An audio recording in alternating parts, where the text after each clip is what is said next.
This story is titled, My Brother Slept with My Wife, then my parents asked me to be his best man at their wedding, but karma hit harder than they expected. Hey everyone! Before we jump into today's video, I need your help. We've noticed the channel is losing some traction, and subscribing is one of the best ways you can support us.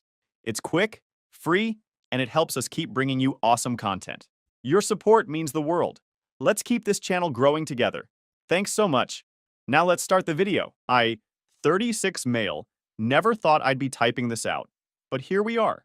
Sorry in advance for the wall of text, but I need to get this off my chest, and maybe hearing from other people who've been through similar hell will help. Or maybe this will help someone else. Who knows? This nightmare started 3 years ago when I was still married to Sarah. We'd been together since sophomore year of college. Nearly 12 years total before everything imploded. I always thought we had something solid. We survived the post-college broke phase, my medical school debt, her career changes, and even a miscarriage that nearly broke us. But apparently, we couldn't survive my own damn brother. To understand this clusterfuck, I need to explain my family dynamic. I'm the oldest with a younger brother, Jake, 33 male. Since we were kids, Jake was the golden child who could do no wrong.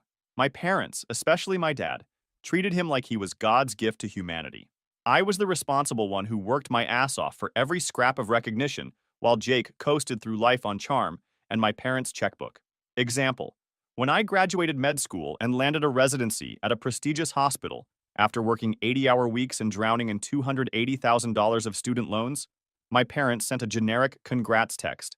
When Jake finally finished his business degree after 6 years of partying and C averages, they threw him a massive graduation party and bought him a fucking BMW.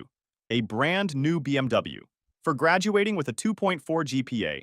This was the pattern my entire life. When I bought my first house, entirely with my own money, my parents came over, criticized the neighborhood, and asked why I didn't get something nicer. 2 months later, they co-signed for Jake's condo in the trendy part of town and paid his down payment. Despite all this, I tried to maintain a relationship with Jake. He's my brother, and I stupidly thought blood meant something. Maybe that's why I was blind to what was happening right under my nose. I remember one Thanksgiving. I'd just finished a 36-hour shift at the hospital and was exhausted. Jake showed up 2 hours late to dinner with some lame excuse about traffic. Instead of calling him out, my mom kept his food warm and fussed over him when he arrived. Meanwhile, she'd criticized me earlier for looking unprofessional because I hadn't had time to shave that morning after saving 3 lives in the ER. The favoritism was so obvious that even extended family noticed. My cousin Maria once pulled me aside at a family reunion and said, "It's like you're invisible when Jake's in the room."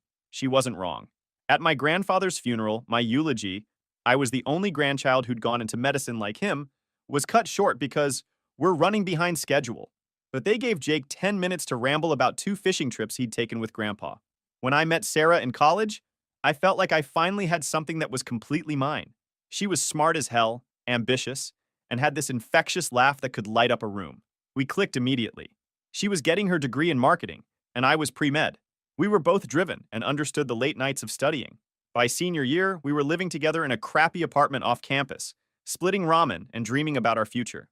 I remember our first apartment had this terrible leak in the bathroom ceiling. We couldn't afford to move, so we created this elaborate system of plastic sheeting and buckets that we had to empty multiple times a day. Instead of complaining, Sarah turned it into a game. Whoever emptied the most buckets in a week got to pick the movie for date night. That's the kind of person she was. Or at least, the kind of person I thought she was.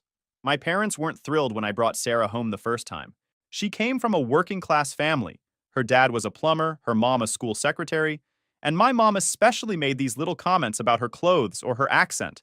Sarah grew up in rural Pennsylvania. Looking back, I think they always expected me to marry someone from our social circle, aka someone with money and connections. Classic elitist bullshit. We got married when I was 28 and Sarah was 26, after I'd finished med school and was starting my residency. We had a modest wedding because we were paying for it ourselves. My parents contributed exactly $500, which my mom made sure to mention in her wedding speech. We would have loved to do more, but we're saving for Jake's future. Meanwhile, they'd already told us they were setting aside $75,000 for Jake's future wedding, even though he was single and hooking up with a different girl every weekend. At our wedding reception, my dad gave a toast that spent more time talking about Jake's recent job offer than about Sarah and me. And while we're celebrating Rob finding his match, We're also proud to announce Jake has been accepted at Merrill Lynch with a starting bonus that's quite impressive for someone his age. Sarah squeezed my hand under the table, and I remember thinking how lucky I was to have someone who understood what I dealt with. For the first 5 years of our marriage, things were good despite the challenges. I was working crazy hours as a resident and then as a new attending physician in emergency medicine. Sarah had built a solid career in digital marketing, working her way up to management. We finally bought our house, a modest four-bedroom in a nice neighborhood with good schools. We were talking about trying for a baby again, after the heartbreak of our miscarriage 2 years earlier. We had routines that kept us connected despite my chaotic schedule. Sunday mornings were sacred. No matter what, we'd make breakfast together and go for a walk in the park near our house. We had a standing date night every other Wednesday. When I worked night shifts, she'd leave me little notes in my lunch container with jokes or encouragement. I thought we were solid, unbreakable. That's when Jake started showing up. A lot. At first, it seemed innocent. Jake's new apartment was, coincidentally, only 15 minutes from our house, even though it was 40 minutes from his job. He started dropping by unannounced, always when I was working night shifts at the hospital. He'd bring dinner for Sarah or offer to help with stuff around the house. I actually thanked him for checking in on Sarah when I was working those 24-hour shifts. What a fucking idiot I was. Looking back, there were so many red flags. Sarah started dressing differently, wearing more makeup even on weekends. She was constantly on her phone and would take calls in the other room. She set up a password on her phone for the first time in our relationship, claiming it was for work security. Our sex life, which had always been great, became almost non-existent. She was tired, or had a headache, or was stressed about work. I noticed she'd started buying new underwear. Nothing outrageous, but different from her usual style. When I commented on it, she said her friend Lisa had recommended a new brand that was more comfortable. I believed her. She stopped sharing details about her day. Before, she'd tell me about work drama or something funny that happened at lunch. Now when I asked about her day, she'd just say, fine, or busy, and change the subject. When I asked if everything was okay, she'd get defensive and say I was overthinking things. I chalked it up to both of us being busy and stressed. I was working 60-plus hours a week at the hospital, and she had just taken on bigger responsibilities at her company. Plus, we were actively trying to get pregnant again, which added its own pressure. I never suspected Jake. Never. He was my brother, for fuck's sake. The way I found out wasn't some dramatic confrontation or catching them in bed. It was stupid, ordinary, and devastating all at once. It was our anniversary, and I had switched shifts with a colleague so I could surprise Sarah. I left work early, bought her favorite flowers, sunflowers, and champagne, and headed home around 2 p.m. when she thought I'd be at the hospital until midnight. When I pulled onto our street, I noticed Jake's Beamer in our driveway. I thought nothing of it at first. Maybe he was dropping something off. But then I realized Sarah's car was in the garage, meaning she had called in sick to work or was working from home. Still, my idiot brain didn't connect the dots. I thought maybe she wasn't feeling well and Jake brought her soup or something. I was even going to thank him for being so thoughtful. I entered through the garage using my code, wanting to surprise Sarah. The house was quiet, but I heard faint music coming from upstairs. I went up slowly, flowers and champagne still in hand, thinking I'd surprise her in her home office. The bedroom door was partially open, and there they were. I didn't walk in on them having sex. Somehow, what I saw was worse. They were lying in our bed, the bed I'd paid for, in the house I mostly paid for. Jake was in his boxers with his arm around Sarah, who was wearing just a t-shirt. My fucking t-shirt from medical school. They were drinking wine and laughing at something on her phone, looking so comfortable, so intimate, like a real couple. I stood there for what felt like forever, just watching them through the crack in the door. They hadn't noticed me. They looked happy, genuinely happy in a way Sarah and I hadn't been in months. That's what gutted me most in that moment. Finally, I pushed the door open. The look on their faces, shock, guilt, and then this flash of annoyance at being caught, I'll never forget it. Sarah scrambled to cover herself, while Jake just sat there, not even trying to move. How long, was all I could say. Sarah started crying, but Jake actually smirked. Smirked. At me. In my house. In my bed. With my wife. Come on, bro, he said, like we were discussing a baseball game or something trivial. These things happen. I don't remember dropping the champagne bottle, but I remember it shattering on our hardwood floor. The flowers fell next. Sarah was saying something, crying, but all I could focus on was Jake's smug face. Rob, please let me explain, Sarah was saying. It's not what you think. Not what I think? I finally found my voice. You're half naked in bed with my brother on our anniversary, and it's not what I think? What followed was a blur of shouting, crying, and pathetic excuses. Apparently, they'd been sleeping together for almost 7 months. 7 months. Almost the entire time Jake had been stopping by to help. We didn't mean for it to happen, Sarah kept saying. It just did. Jake finally got out of bed and had the audacity to try to put his hand on my shoulder. Look, man, we were going to tell you. We just couldn't find the right time. I shoved his hand away and told them both to get the fuck out of my house. Sarah begged to talk about it rationally, but I was done. I threw Jake's clothes out into the hallway and told him if he wasn't out of my house in 2 minutes, I'd break every bone in his body. He actually looked scared then, probably the first genuine emotion he'd shown. As they scrambled to get dressed and leave, I went downstairs, grabbed a trash bag, and started throwing Sarah's things into it. By the time they came downstairs, I had 3 bags filled with her clothes and was working on a 4th. Rob, please, Sarah was sobbing. Let's just talk. I made a terrible mistake. A mistake is forgetting an anniversary or burning dinner, I said, continuing to stuff her designer clothes into garbage bags. Fucking my brother for 7 months is a choice. A series of choices made every single day. They left with garbage bags full of her stuff, and I changed the locks that same day. The worst part? As I was cleaning up the broken glass from the champagne bottle, I found an anniversary card Sarah had bought for me hidden in her nightstand drawer. It had some generic message about love standing the test of time, and she'd signed it, "Forever yours, Sarah." The fucking audacity. She was planning to give me an anniversary card and then go back to sleeping with my brother the next day. I thought my family would be outraged on my behalf. Shows how delusional I was. The day after I caught them, I got a call from my mother. I was still in shock, hadn't slept, and was debating between trashing all our wedding photos or setting fire to the bedroom furniture. I answered, thinking maybe, just maybe, my mom would offer support. Instead, she started with, "Jacob is very upset." Not, "How are you doing, Rob?"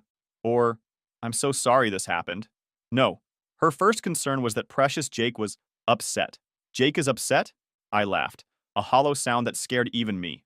My wife was fucking my brother. There was a pause, and then my mother said something I'll never forgive her for. "Well, perhaps if you'd been home more instead of always working, Sarah wouldn't have been lonely." That's right. She blamed me for my wife's affair with her son.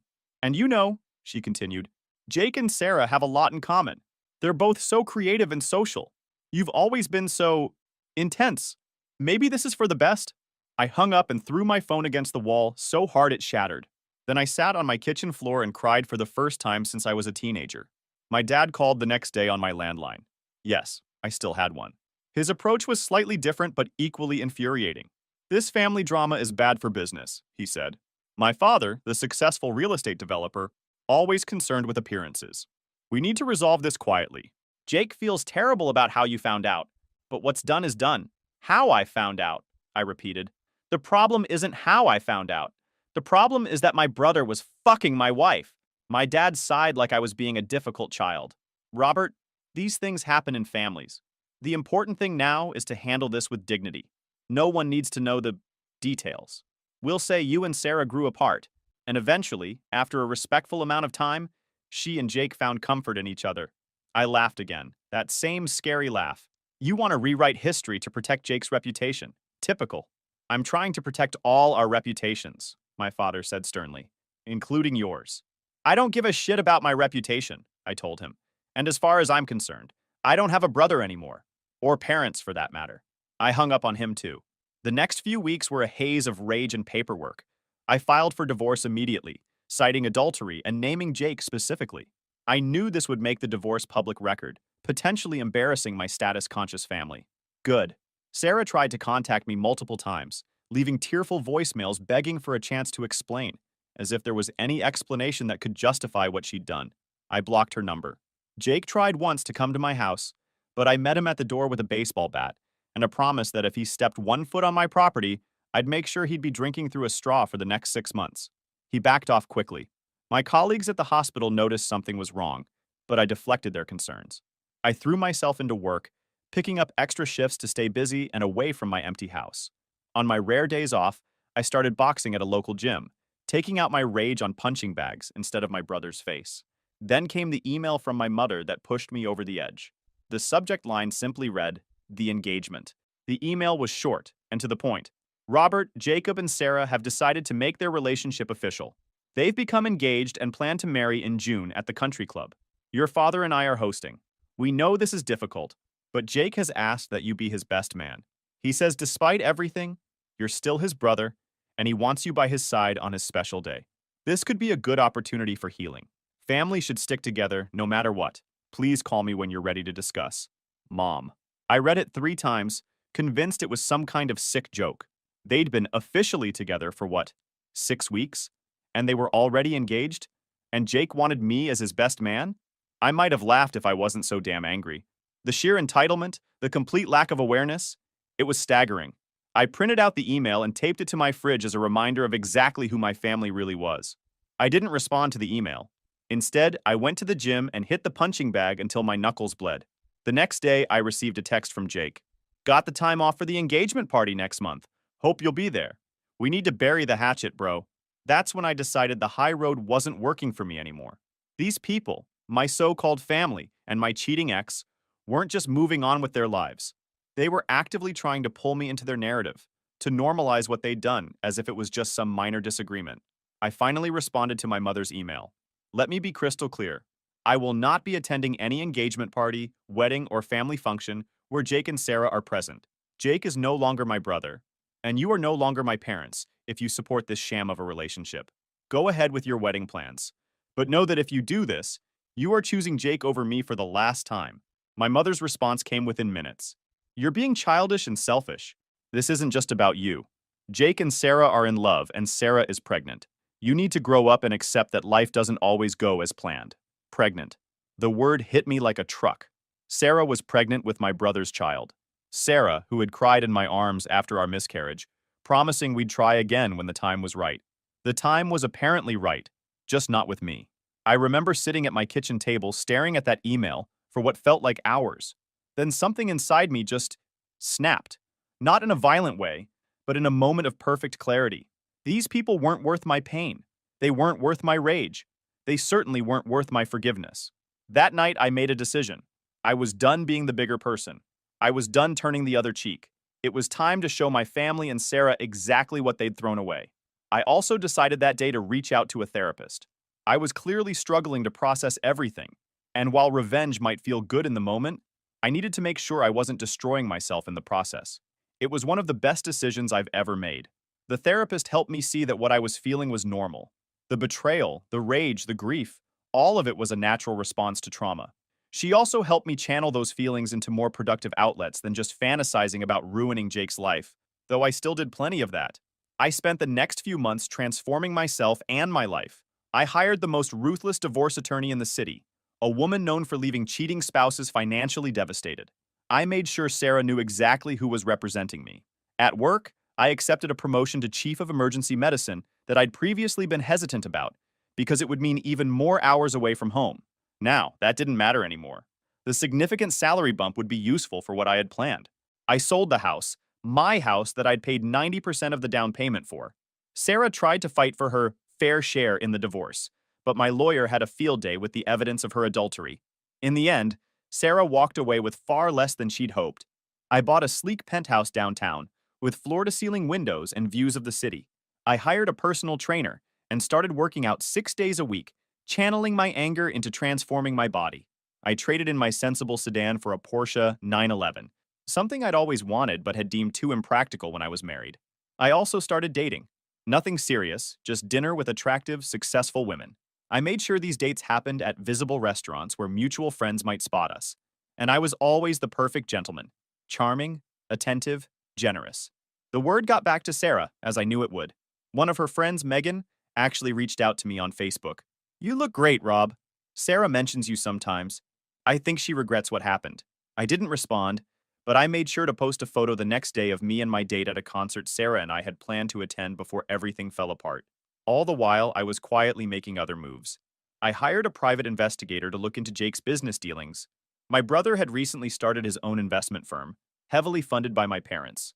The PI discovered that Jake was cutting corners, making questionable investments, and possibly misrepresenting returns to clients. I also discovered, through hospital connections, that my dad had been diagnosed with stage 2 prostate cancer but was keeping it quiet. He'd been advised to have surgery but was delaying treatment, likely not wanting to appear weak during Jake and Sarah's engagement festivities. Most importantly, I found out through the hospital grapevine that Sarah had lost the baby. She'd had a miscarriage at 10 weeks. I felt a moment of sympathy for her. I knew firsthand how devastating that could be. But then I remembered how she'd betrayed me, and that sympathy hardened into resolve. 2 weeks before the lavish engagement party my parents had planned at the country club, I received a call from Sarah.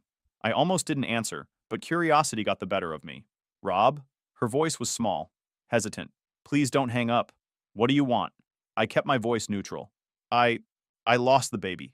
She started crying. And Jake, he's been different since it happened. Distant. I don't know if he ever really wanted a child or if he was just excited about having something that was his and not yours. I said nothing. Your mom has been awful about it, she continued. She suggested that I failed somehow, that maybe I wasn't taking care of myself properly, as if I wanted this to happen. Still, I remained silent. I know you hate me, she said finally, and you have every right to, but I miss you. I miss what we had. I made the biggest mistake of my life, and I know now what I threw away. Is that all? I asked coldly. No, she whispered. Jake's firm is in trouble. Some clients are threatening to pull out, and your dad is sick but refusing treatment. Everything's falling apart, and I don't know what to do anymore. I waited a beat, then said, Sounds like you made your bed, Sarah. Now you get to lie in it. With my brother. I hung up, my heart pounding. The pieces were falling into place faster than I'd anticipated. It was time to accelerate my plan. The night of the engagement party arrived, a black tie affair at the country club with over 200 guests invited. My parents had spared no expense for their precious Jake and his bride-to-be, despite my father's health issues and Jake's business problems. I wasn't invited, of course, but that didn't mean I couldn't make an appearance. I'd been careful in the preceding weeks. I'd accidentally run into several family friends, expressing my sadness about the upcoming wedding, but insisting I wished them well. Family is family, after all, I'd say, with a sad smile. People ate it up. Poor Rob, so mature despite his brother stealing his wife. The night of the party, I dressed in my best suit, tailored navy, with a crisp white shirt and gold cufflinks that had once belonged to my grandfather. I looked good, better than good. The months of working out and living well had transformed me. I arrived at the country club just as dinner was being served. The maitre d' recognized me. I'd slipped him $500 earlier that week to ensure I wouldn't be stopped. He nodded as I walked past, pretending not to see me. The ballroom was decorated lavishly. White roses everywhere, crystal chandeliers, champagne flowing. I stood at the entrance for a moment, surveying the scene. My parents were at the head table with Jake and Sarah. My father looked thin, his face gaunt despite his forced smile. My mother was animated, playing the perfect hostess. Jake looked stressed, constantly checking his phone. And Sarah? Sarah looked miserable in her designer dress, forcing smiles for photos. I walked in confidently, and it took a few seconds for people to notice me. Then the whispers started, heads turning, conversations stopping mid-sentence. I smiled pleasantly and made my way to the bar, ordering a sparkling water. My mother saw me first. Her face went white. She nudged my father, who looked up and froze. Jake was deep in conversation with someone who looked like a potential investor and didn't notice immediately. Sarah was the last to see me, and when she did, something flickered across her face. Relief? Hope? Panic? All three? I took my drink and walked directly to their table, coming to stand right in front of them. The entire room was watching now, a collective held breath. Robert! My mother hissed. What are you doing here? I smiled warmly. I'm celebrating my brother's engagement, of course. Isn't that what family does? Jake finally noticed me and stood up abruptly. Rob? What the hell, man? Sit down, Jake, I said, still smiling. I'm not here to cause a scene. Just thought I'd offer my congratulations in person. Sarah looked up at me, her eyes wide. Rob? I nodded at her. Sarah, you look lovely. Marriage clearly agrees with you. Oh wait, you're not married yet. Just engaged. To my brother. After cheating on me with him for months. My mistake. My father stood up then, swaying slightly. He looked ill. Robert, this is neither the time nor the place. I disagree, I said pleasantly. This is exactly the time and place. All your friends are here. All your business associates. Everyone who matters to this family, right? So they should all know the truth. I turned to address the room, raising my glass. A toast to the happy couple. To my brother Jake, who fucked my wife behind my back for 7 months before I caught them in my bed. And to Sarah, my cheating ex-wife, who's apparently worked her way up in the family. I hope you'll all join me in congratulating them on finding true love through betrayal and deceit. The room went silent. You could have heard a pin drop. Oh, and while we're sharing news, I continued cheerfully, a few other items you might find interesting. My father has cancer but is refusing treatment because appearances matter more than his health. My brother's investment firm is under investigation for fraud. Those promised returns aren't quite what they seem. And the baby they were expecting? Gone. Just like my respect for everyone at this table. Jake lunged at me then, but he was too slow. I sidestepped easily, and he stumbled, knocking over champagne glasses. You bastard, he snarled. You're trying to ruin everything because you're jealous. I laughed, genuinely amused. Jealous? Of what? Your failing business? Your relationship built on betrayal? No, Jake. I'm not jealous. I'm free. I turned to leave, but Sarah grabbed my arm. Rob, please, she whispered urgently. We need to talk. Things aren't. Jake isn't who I thought he was. He's changed. I looked down at her hand on my arm, then back at her face. That's the thing about cheaters and liars, Sarah. They don't just cheat and lie once. It becomes who they are. I gently removed her hand and walked away. Behind me, I could hear my mother's frantic attempts to salvage the situation, my father's labored breathing, Jake's angry denials about his business. But I didn't look back. Outside, the night air was cool and fresh. I handed my ticket to the valet and waited for my Porsche. As I did, guests began streaming out of the ballroom, some looking shocked, others whispering excitedly. Several of my parents' oldest friends nodded at me respectfully as they passed. My phone buzzed. A text from Sarah. Please call me. I made a terrible mistake. I want to fix things.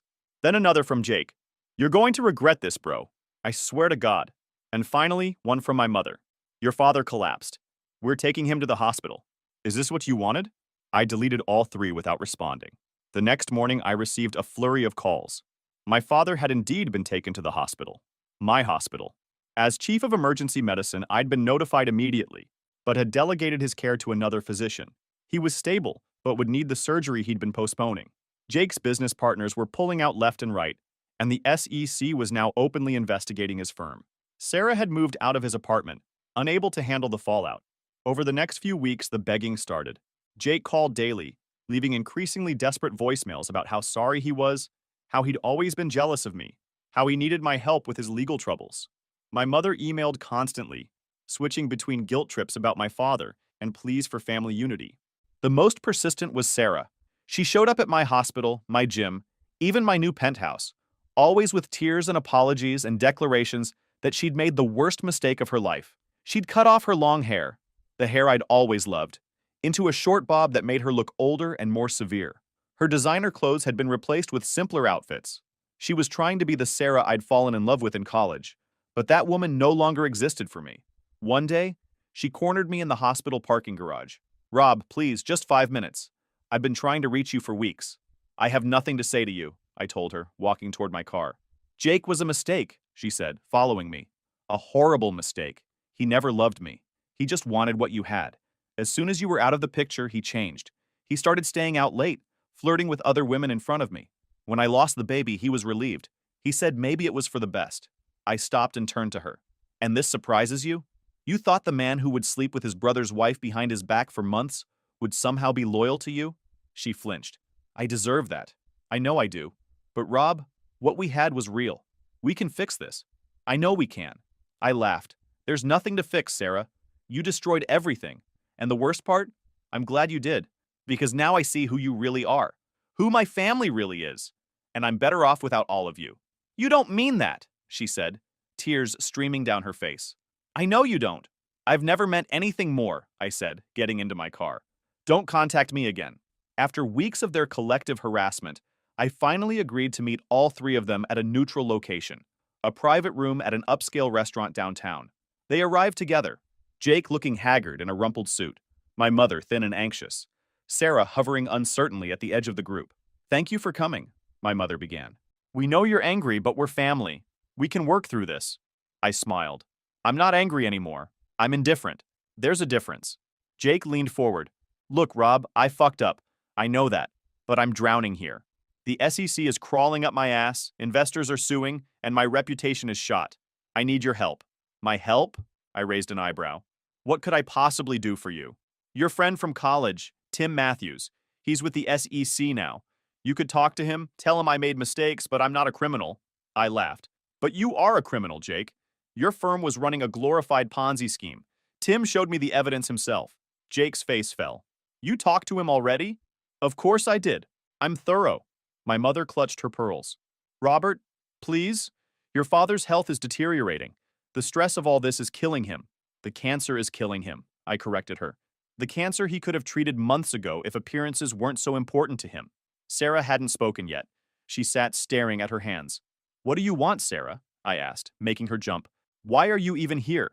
She looked up, her eyes red-rimmed. I want another chance.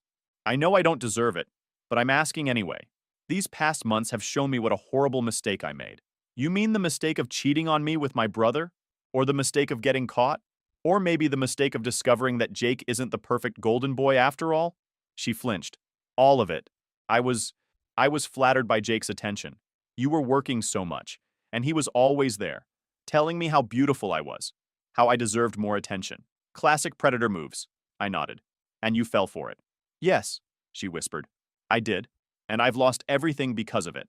I looked at the three of them, my brother, my mother, my ex-wife, all looking at me with desperation, hoping I'd bail them out, make their problems disappear, just like I'd always done. Here's what I'm going to do, I said finally. Nothing. I'm going to continue living my life, my very good, very successful life, without any of you in it. Jake, you're going to face the consequences of your actions, legal and otherwise. Mom, you're going to take care of Dad and finally confront the reality that your favorite son is a fraud. And Sarah, I looked directly at her. You're going to move on, just not with me. Please, Jake begged, his voice breaking. At least help with Dad. The treatments are expensive, and with my assets frozen, I've already taken care of Dad's medical expenses, I interrupted. But not because of you or Mom. Because despite everything, he's still my father. The bills will be paid, and he'll get the best care. But that doesn't mean I want him or any of you in my life. My mother started crying. Robert, please. We're sorry. We're all so sorry. I know you are, I said, standing up. But here's the thing about sorry. It only counts when you say it because you genuinely regret your actions, not because those actions came with consequences you didn't anticipate. I dropped several $100 bills on the table to cover a meal none of us had eaten. Don't contact me again. Any of you. I've instructed my lawyer, my building security, and my hospital staff accordingly. This is the last time we'll speak. As I walked out, Sarah called after me. Rob, you can't just leave us like this. Please. I turned back one last time. I'm not leaving you. You left me first. I'm just finally accepting it. Outside, my new girlfriend was waiting in my Porsche. A brilliant neurosurgeon who'd never dream of sleeping with my non-existent brother. She smiled as I slid into the driver's seat. How did it go? She asked, squeezing my hand. It's over, I said, feeling lighter than I had in years. Finally, completely over. As we drove away, I caught a glimpse of the three of them in my rearview mirror, standing forlornly on the sidewalk. Then the light changed, and I accelerated forward, leaving them behind for good.